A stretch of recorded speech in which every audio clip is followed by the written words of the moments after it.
Deep below boiling mud pools, a tectonic battle is underway. A fiery confrontation fought at temperatures as high as 1,000 degrees Celsius.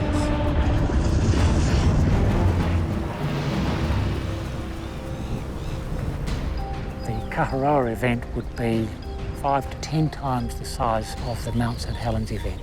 Ultimately, you would have been killed if you're this close. On the surface are the scars of that collision, venerated in myth and ritual.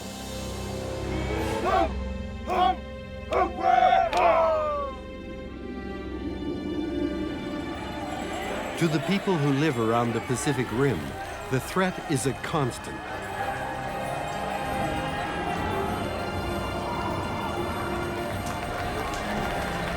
The rim is the front line in the subterranean struggle where the Earth as we know it can suddenly change.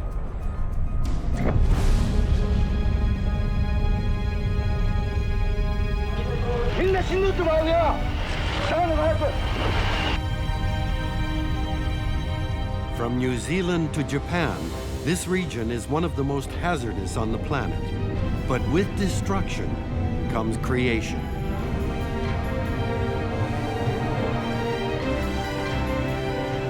High in the southern Alps of New Zealand, we see new land being born and explore the dynamic forces that are reshaping the face of the world we live on.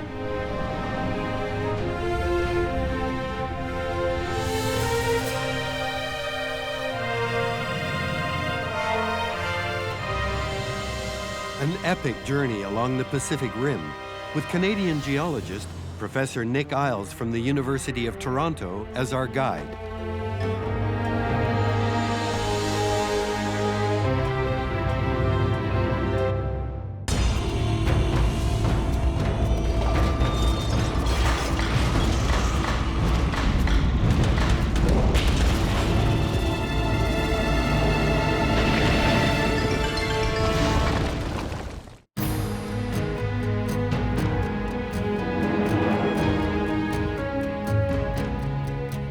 New Zealand is a latecomer in the geologic history of our planet.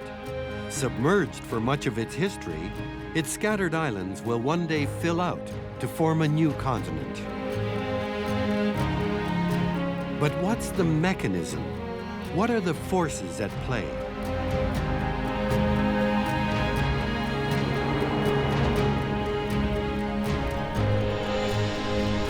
White Island, a hyperactive volcano on the edge of the rim, just off New Zealand's east coast, provides a ringside view of the convulsive battle between ocean and land.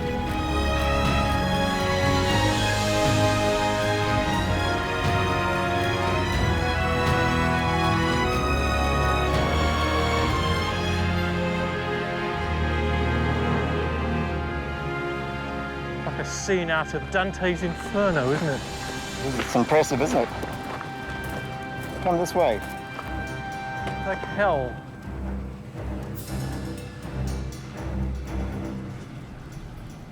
Do you have an idea of how frequent it erupts? Oh, it's been incredibly active, really. So I imagine on average this is active about every 7 years, something of that order. This level of activity has made the volcano a living laboratory, where scientists such as Hamish Campbell with GNS Science pay close attention to its fiery inner life. We monitor volcanoes like this in a number of ways, where we're chemically, seismically, and also we use fancy satellite-based surveying, geodetics. To see if there's any swelling. Yeah, to see if there's any sort of movement, if the whole system is inflating or deflating, changing shape. And we're doing that on pretty much a daily basis. And we've got instruments all around the crater. So what's all this rubble? Is this left over from the last eruption? Looks very jumbled up, doesn't it? I can see those blocky lava flows over there. Its slopes reveal a violent and chaotic past, a jumble of fallen rock and ash.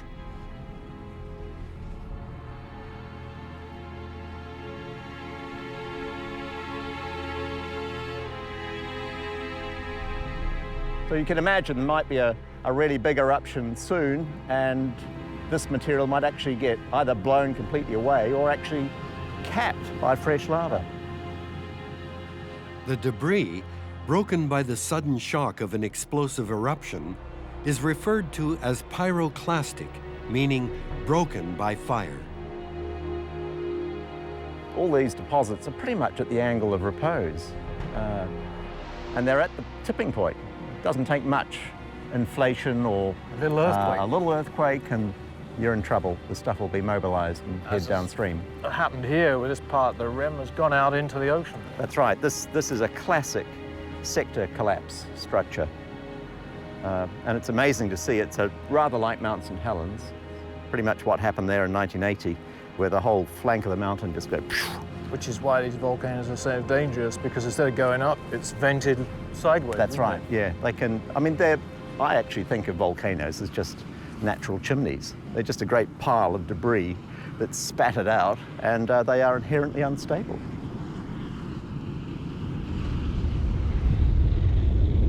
White Island, as with all of New Zealand, sits right on the rim at the junction of the Pacific and Australian plates. It's a collision area where the floor of the Pacific Ocean dives deep below the Australian plate in what is called a subduction zone. The seafloor is buckled and pulled down into deep trenches, and the friction triggers powerful earthquakes as the Pacific plate is slowly consumed. Even here, magma flows from underwater volcanoes as rocks are melted and recycled.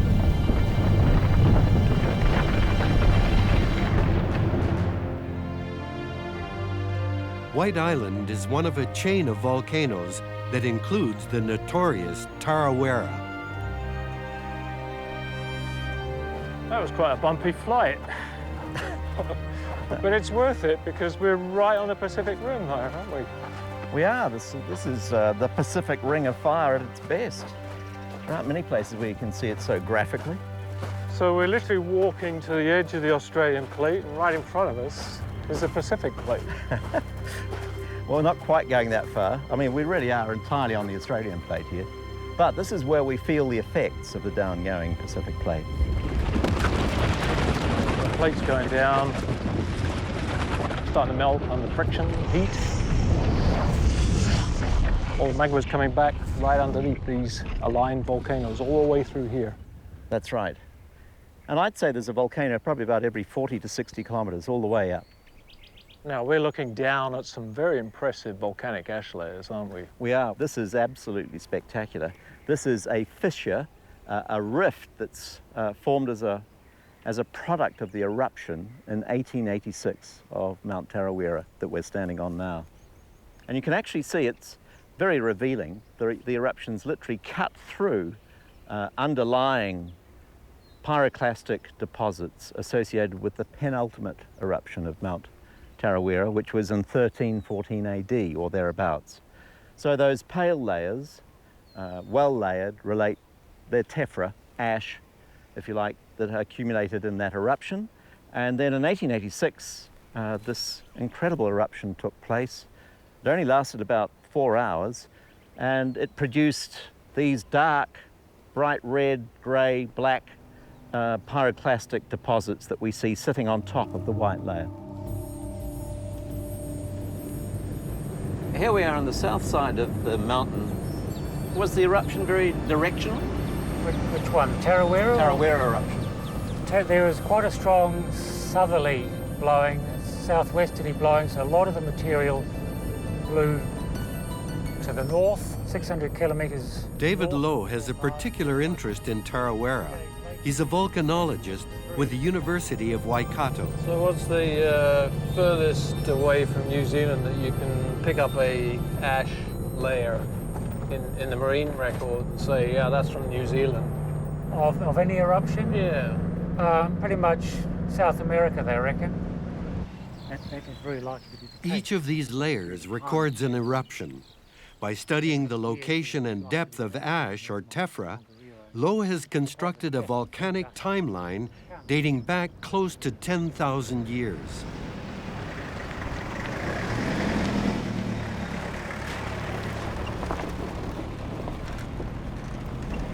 If we'd been here during the eruption, looking up at the volcano, what would this have looked like during the progress of that eruption?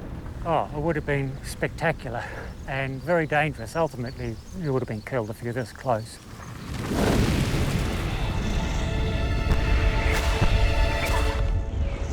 The 1886 eruption happened around midnight on June 10th. Without warning, the upper part of the volcano exploded, burying the landscape and surrounding villages under a thick blanket of pulverized rock, incinerating everything in its path. The scale of destruction was immense. Whole forests were torn up and burned.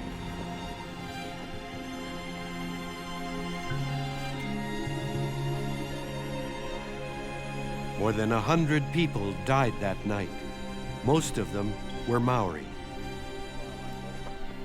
The slopes also provide evidence of the earlier eruption in 1314, some 70 years after New Zealand was first settled by the Maori. Charred tree trunks encased in ash, a stark reminder of the heat and ferocity of the eruption. The Kaharara eruption coincides approximately with the time of the arrival of the first Polynesian settlers. So anybody living here would have witnessed the eruption. Certainly those on the coast, very sparse, we presume in those early days, they would have seen the eruption and the impact as well.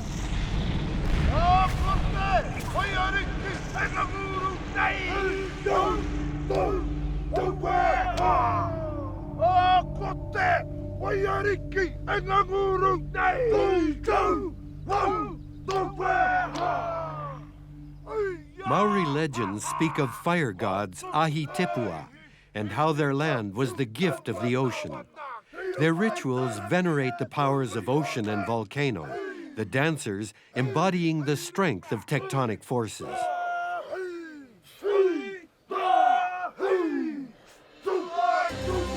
The legacy of the most recent Tarawera eruption may be etched in the landscape, but nothing can prepare this region for its future and the enormity of the geologic upheaval it will inevitably one day face.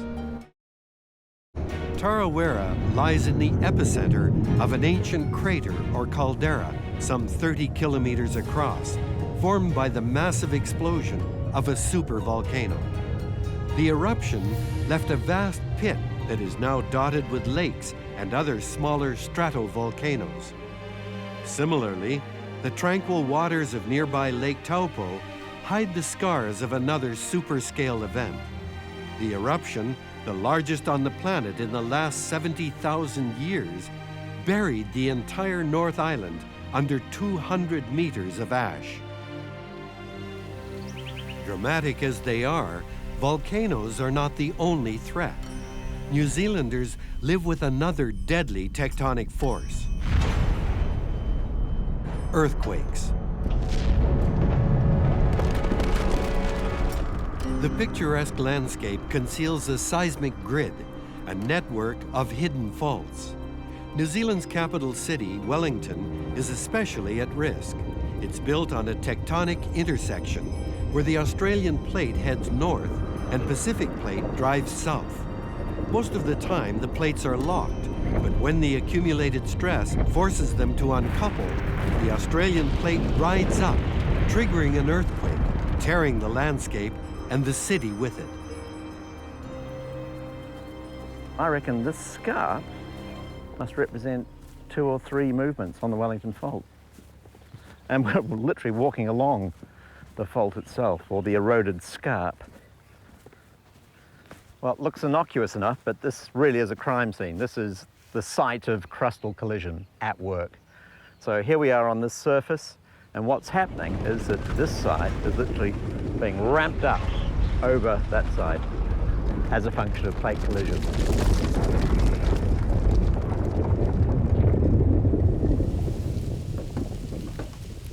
This is an excellent place for a lesson in plate tectonics, isn't it? Oh, it is. You can see all the action you want here. Yep, you can see the Wellington Fault down here running parallel to the harbour, and it runs up this gully here and off down into Cook Strait. During the 1855 earthquake, the plates slipped 15 meters in a matter of seconds and triggered landslides along the shore. There was much damage, but few injuries. Since that time, there have been many reminders of the pressure below. The most telling was the earthquake of 1942, which demolished nearly every chimney in the city. Well, this is New Zealand's San Andreas Fault, isn't it? It is. Yeah, it is. Exactly, in the sense that it's running through a major city. And this, well, to make matters worse, this is a capital city. So looking into your crystal ball, when is the next major earthquake here? I've got an easy answer for that. It's, let's see, there's a 10% chance of something happening within the next 100 years. That's mumbo jumbo in a sense, but nevertheless, that's the best probability we can provide, and that's the only way we can really express things scientifically with any certainty. Having said that, there could be a major earthquake tomorrow in Wellington.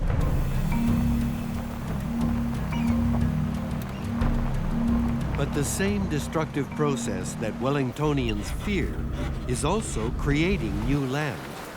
Each earthquake pushes rocks from the ocean bed high above sea level. The shoreline of North Island is a unique laboratory for the study of how continents grow, where geologists can see the process of accretion at work. These rocks, called greywacke, once lay deep underwater.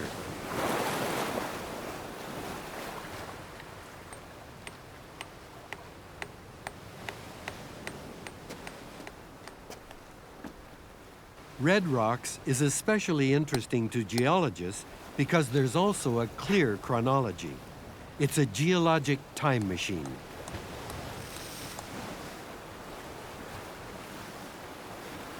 So this is a really superb example, isn't it? What were formerly deep marine rocks being scraped off the descending Pacific plate and now exposed above sea level. All this material has been accreted on to the margin. So we're on rocks of Triassic age here, Jurassic over there, Cretaceous beyond, and Cenozoic beyond that, and it's still happening.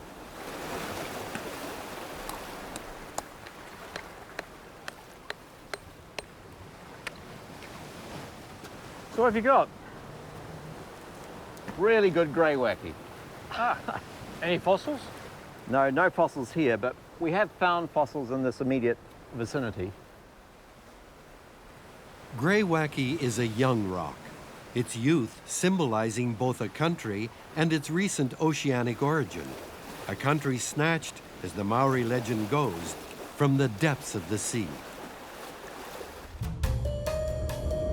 Traveling northwest, Isle's journey next takes him to a country where the size of population raises the stakes. Japan is one of the most urbanized countries on the planet, but despite the stability of its infrastructure and way of life, there is a constant threat of seismic upheaval. Its citizens know that earthquakes will happen. Only the time and place are unknown. People think back to the Great Kanto earthquake that decimated Tokyo in 1923, killing more than 142,000 people.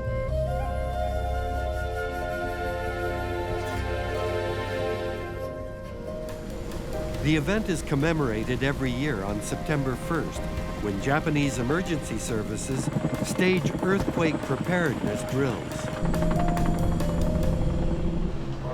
Cities like Fukuroi will, for a few hours, attempt to simulate the chaotic aftermath of an earthquake and rehearse their reactions. Japan sits at the epicenter of a huge subduction zone, the result of a 4-plate pileup. Offshore, deep in the Japan or Nankai Trough, the Pacific and Philippine plates are being pushed under the edge of the Eurasian and North American. As so often around the rim, there's a deadly rhythm at play as the plates lock, buckle, and break. Fukuroi, in the Shizuoka region, has the grim distinction of being graded the highest risk. Statisticians who have studied the frequency and location of earthquakes in Shizuoka have determined that Fukuroi's next trauma is imminent. Nothing can be done to quell the force that will hit this quiet town. But those who live here know that they can at least plan for the event, however unwelcome.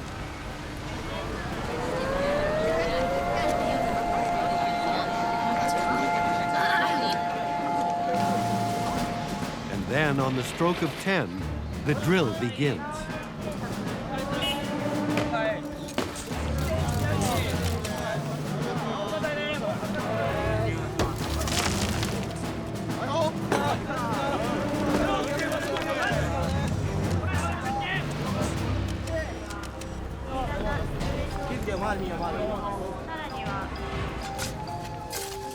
Young people take an active role. The experience of earlier earthquakes suggests they are often the quickest to react.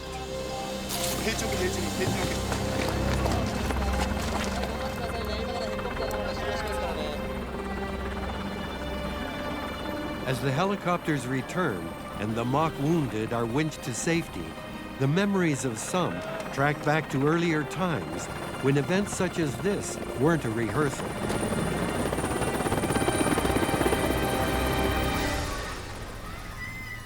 Back in 1944, when the last earthquake hit Fukuroi, many of the victims were children.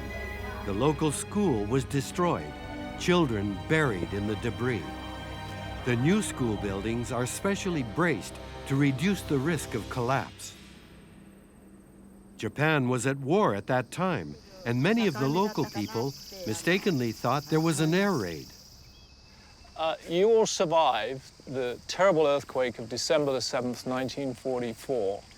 I wonder in these tranquil surroundings if you could just walk us through the experiences that you had on that terrible day.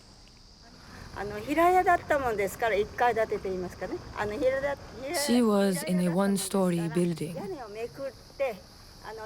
and she heard people on the roof shouting, "If you are there, if you've survived, just sing a song."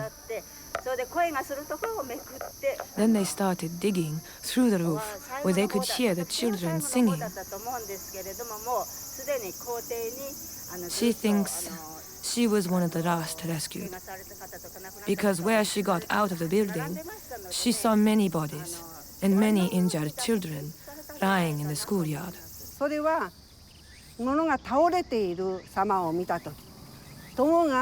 It was like when you see houses collapsing. Friends dead, parents holding dead children, neighbors crying, looking for missing children, trying to find them. When you have been exposed to things you don't experience in your regular day, how should I describe it? It was a shock.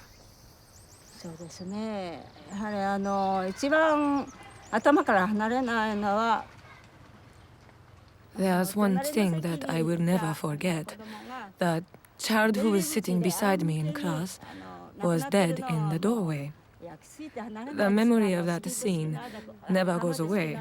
The neck was caught between two pillars. And that's the thing that hit me especially hard, because that child had been sitting right beside me. If I force myself to think, that's the scene that comes to my mind. Japan must also face the potential threat of volcanoes. 4,000 meters above sea level, Mount Fuji is a national icon, but it's also a towering menace to the city that lies in its shadow. Fuji Yoshida is home to nearly 50,000 people and is part of a wider urban area of 750,000.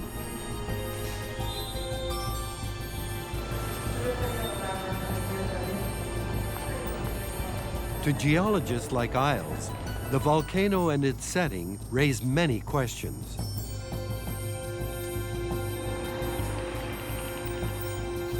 The town itself sits on a bed of lava, the result of the eruption of 1707.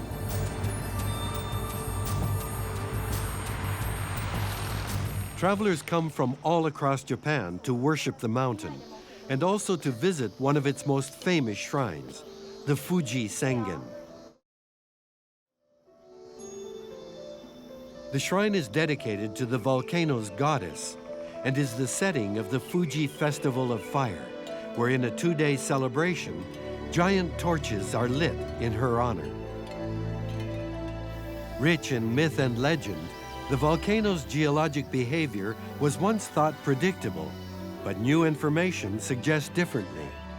Volcanologist Professor Shigeo Aramaki is the head of a special task force that was set up in 2002. You've been up here many, many times. Right. What's special about this place? Well, actually, we Japanese volcanologists in the past, we reckoned ahead.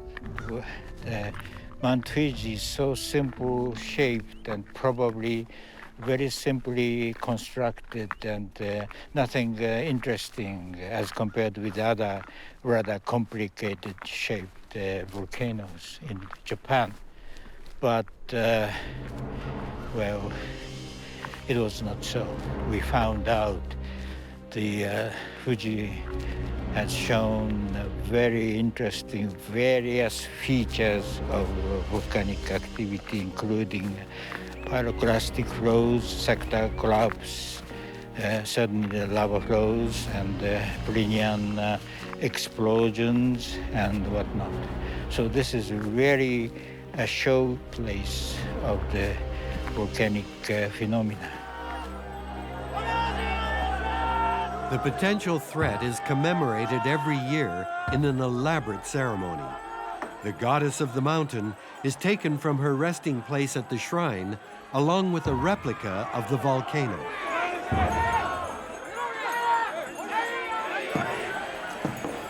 The heavy statues, weighing more than a ton, are carried from the temple and paraded through the streets of Fuji Yoshida.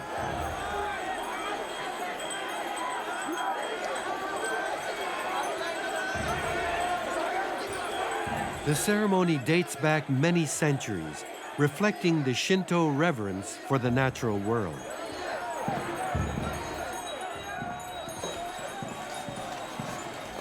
On her journey, the goddess is honored and appeased by the city and its people.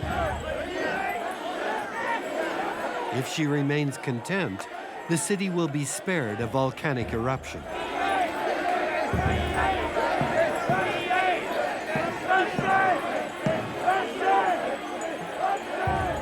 When the procession reaches the center of the city, the celebrations begin.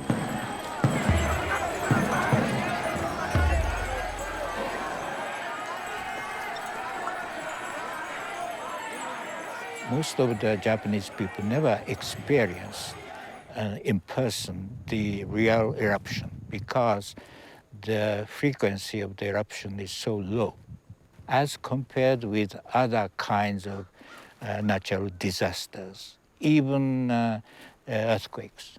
The medium-sized earthquakes you can experience, but well, the typhoons, torrential rainfalls, and whatnot, they come every year. Meanwhile, in Fuji Yoshida, the festival goes on.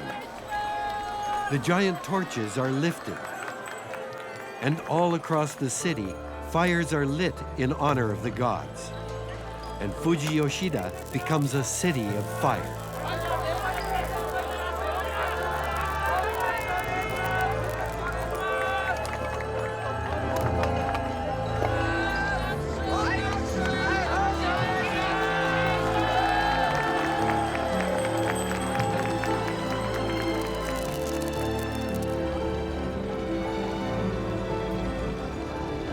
Despite the apparent risks of living so close to the volcano, many local people remain unperturbed. preferring to see Mount Fuji as their guardian. Yayoi Sato has lived in Fuji Yoshida for most of her life. So it's a celebration of fire, it's a celebration of the volcano. But the volcano is a dangerous thing. Are you ever scared about living on the slopes of a volcano? It's nothing. I'm not scared at all. Now, what about earthquakes? Do you ever experience earthquakes in Fuji Yoshida?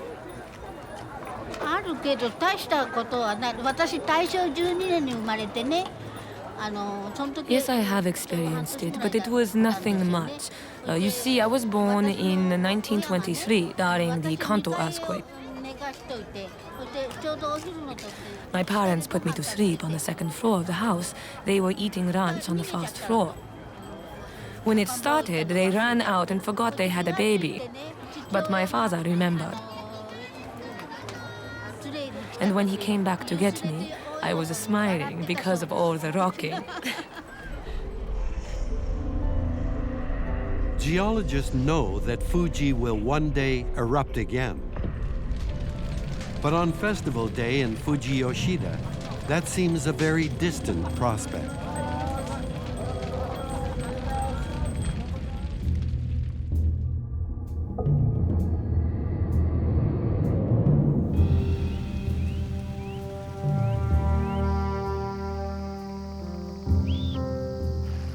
The more mountainous interior also bears the scars of past events.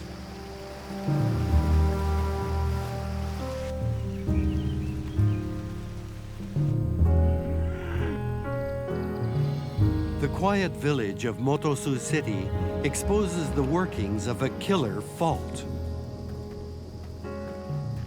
This idyllic rural setting is actually one of the most dangerous parts of Japan because it lies between two large tectonic plates.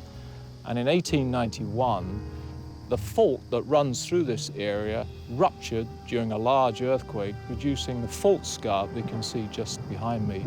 And the block here dropped suddenly within a few seconds by 6 meters, and 7,000 people were killed as a result.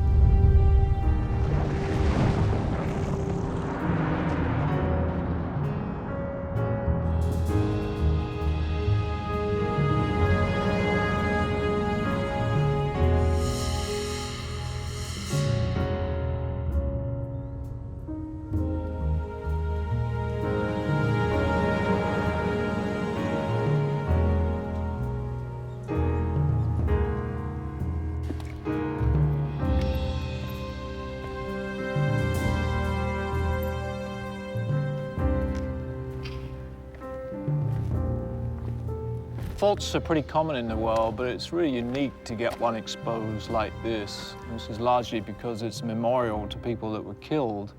We can see the whole nature of the offset. That surface up there is the same surface we have down there, and there's been about 6 meters of vertical displacement, and that happened instantaneously during the 1891 earthquake. And here we have relatively young sediments which are juxtaposed against old rock. And I'm looking right along the fault plane along which that earthquake happened. And the boulders have been turned up along that surface. And this whole rock behind me has been pulverized and crushed by that movement.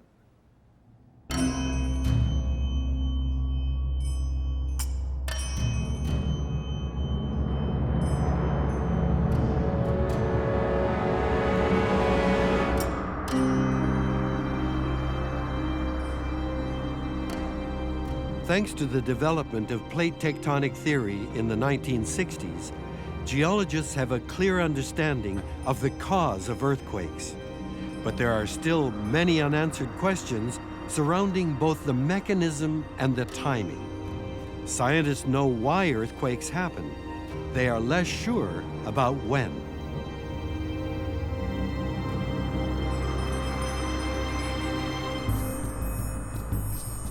Here in the Nankai Trough, one of the most earthquake-prone regions around the rim, scientists on board the drill ship Chikyu are drilling kilometers into the ocean bed as they attempt to unravel the processes at work in subduction zones.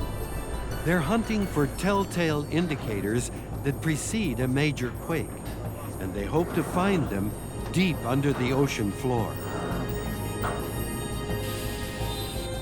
In the Unzen geology here in Japan, we can go back and see analogous types of geologic formations that are 50 million years old, 80 million years old, 100 million years old, and they're very important in understanding how the system has evolved over long periods of time. But they don't help very much in terms of understanding the processes leading up to the next earthquake. For that, we need to go into the active fault zones. We need to go offshore where we can access the fault. The Chikyu is one of the world's most advanced drill ships, capable of reaching depths of 7,000 meters below the sea floor. The process is highly automated and uses gigantic robotic arms to maneuver the heavy piping, and a satellite navigation system to help prevent sudden shifts in positioning prompted by currents or weather. This expedition is exploring a segment of the plate boundary that ruptured in an earthquake in 1943. GPS data confirm that it's still locked and will at some point rupture yet again, threatening the greater Tokyo area and the 23 million people who live there.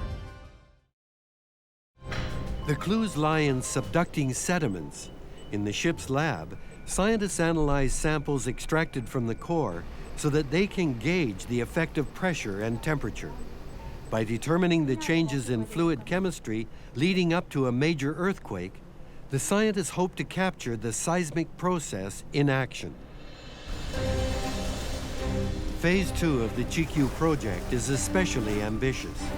The scientists aim to install a borehole observation system that will link a battery of sensors embedded in the fault line to a shore-based observatory. The sensors will continually monitor the Earth's crustal movement and provide real-time data on shifts in temperature and pressure.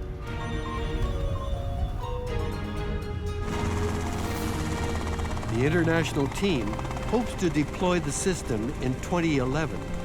Should it live up to the visionary objectives of its key scientists, it could one day revolutionize earthquake science. Volcanoes have a mystical allure, impressing with their scale and presence. Mount Unzen volcano on the southwest coast of Japan overlooks Shimabara City. Like Fuji Yoshida, it's a tourist resort and vacation destination. It's also a working port.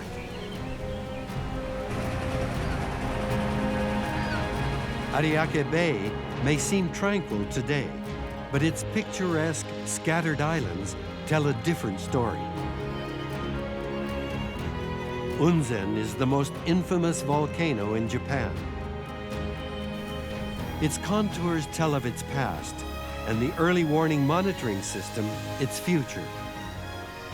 Each slope, every outcrop, is a harbinger of events to come.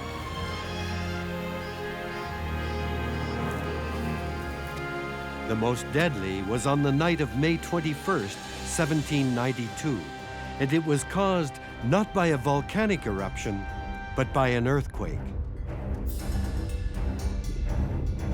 Illustrations from the time depict how the eastern slopes of Mount Unzen collapsed. Enormous blocks of rock and ash swept down slope into the shallow waters of Ariake Bay, triggering a tsunami and forming the many islands that dot the bay. 15,000 people were killed that day, mostly from the impact of the tsunami.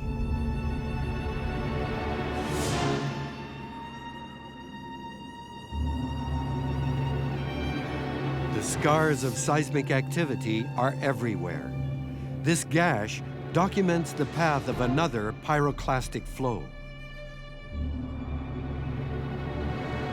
Even the dome is expanding as more lava is pushed up from the magma chamber deep inside.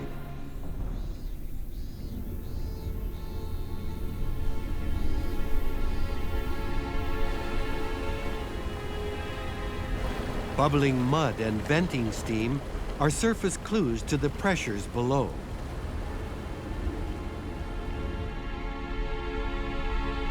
Mount Unzen is still active, and despite all of the sophistication of surveillance and preparedness drills, is unpredictable.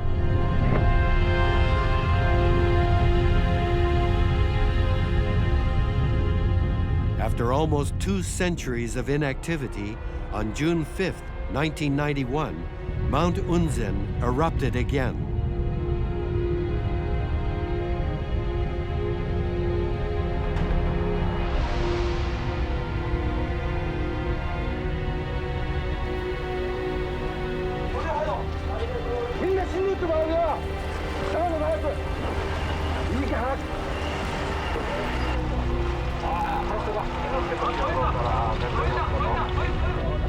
Three people were killed, including 3 volcanologists and an NHK cameraman. It's quite humbling sitting here when you realize the power of the 1991 event, when you see photographs of that event, of this fiery cloud sweeping down valley.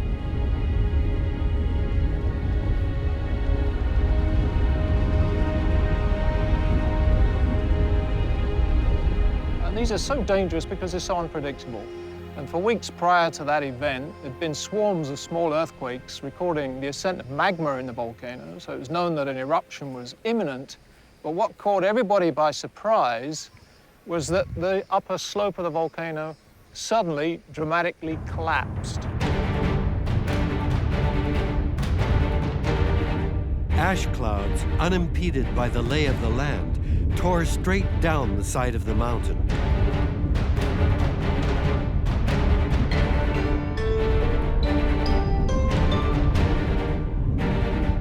Scientists estimate that the flow was traveling at 100 kilometers an hour and that temperatures reached 450 degrees Celsius.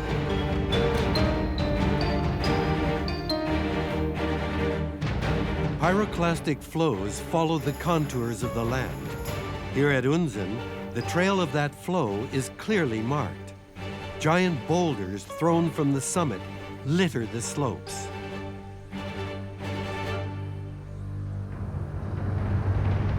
A scale and ferocity difficult to imagine.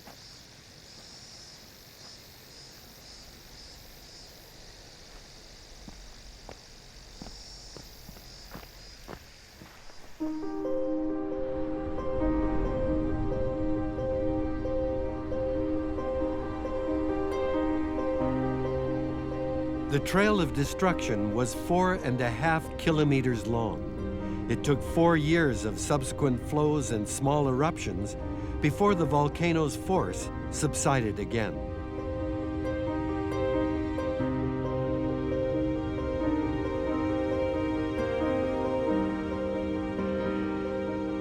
The damage was compounded further when the eruption triggered a series of mudslides called lahars that buried the town.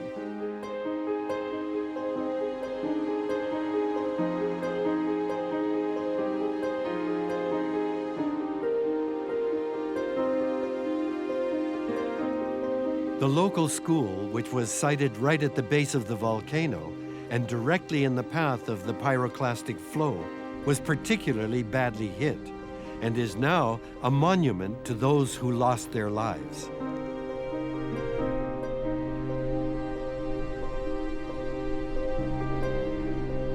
The tectonic forces that are continually reshaping our planet can destroy, but they also create.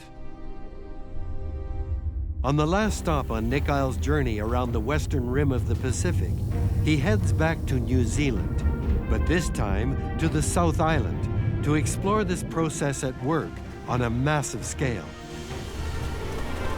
As always in geology, it's the landscape that tells the story. There were no rivers on this scale on the North Island. So why are they here? And what do they bring? To find out, Nick meets with geologist and New Zealand prospector John Youngson. Very steep. Huge ball.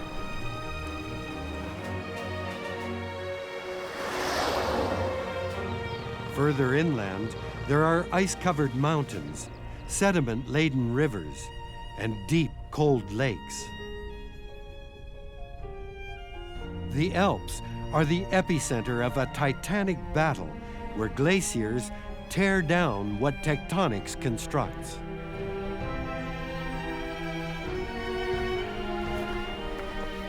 So John, when were you last here? Well, over 20 years ago, back in the days when I ran around these mountains doing quite a bit of climbing.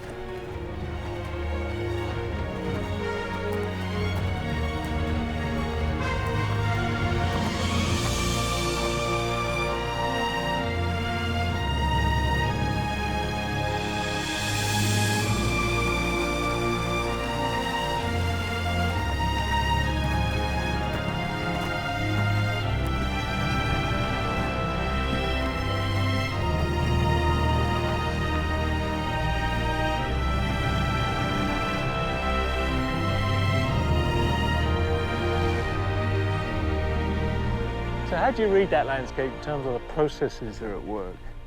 Yeah, oh, it's fantastic here, Nick. This is plate tectonics at work. We can actually see into the engine room, if you like, of the collision zone between the Pacific plate here and just over the ridge, over the main divide, we've got the Australian plate. We're in a sea of greywacke. This is the medium that we're so familiar with in New Zealand. And it's literally been pushed up, and the maximum rate of uplift is about 10 millimeters a year. It doesn't seem much, but over millions of years, that amounts to a huge amount of uplift.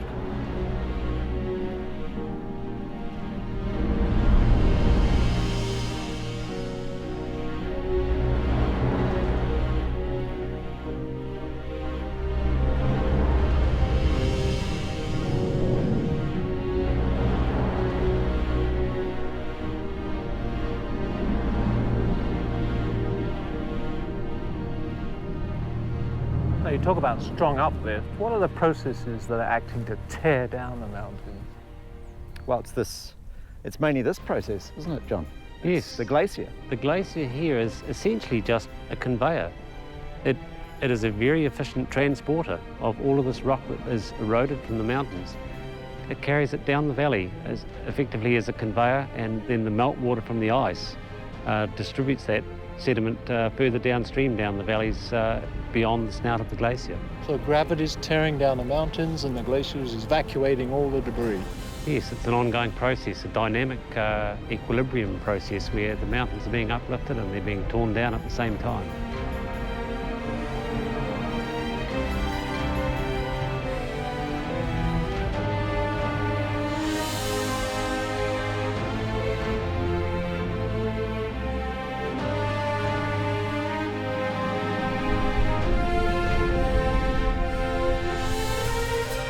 We're standing right on a collision zone. What happens to the rocks that are being pushed towards us? Well, they get metamorphosed. So they're getting squished, squashed. The rocks are literally recrystallized, and in the process, they reorganize themselves and produce lovely new flat minerals and release fluids. So they're cooked. They're cooked. Those fluids are very important because as they migrate through the crust, down beneath the Alps, they dissolve metals and they carry those metals to the surface, and among those is gold. So there's a lot of gold that has come out of the western side of the Alps, and a lot of gold that's been mined down on the rivers and the plains on the western side on the Australian plate.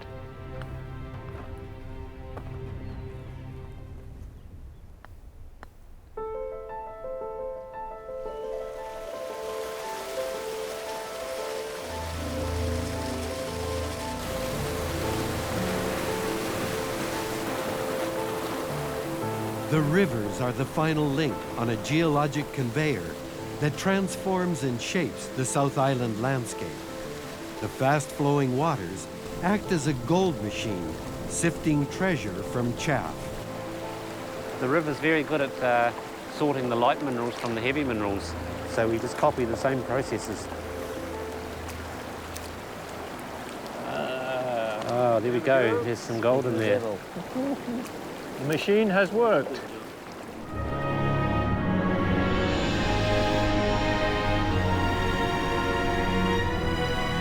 The journey around the western rim of the Pacific is one of birth and destruction. White Island, a young volcano, emerges from the seafloor. Red rocks see new land created by seismic action that elevates land from sea. High on Mount Cook lies rock that originated on the ocean floor. As the bed of the Pacific Ocean sinks below the advancing continents, its rocks are melted and recycled. The ocean shrinks and new land is created. The birth of a continent comes at a price.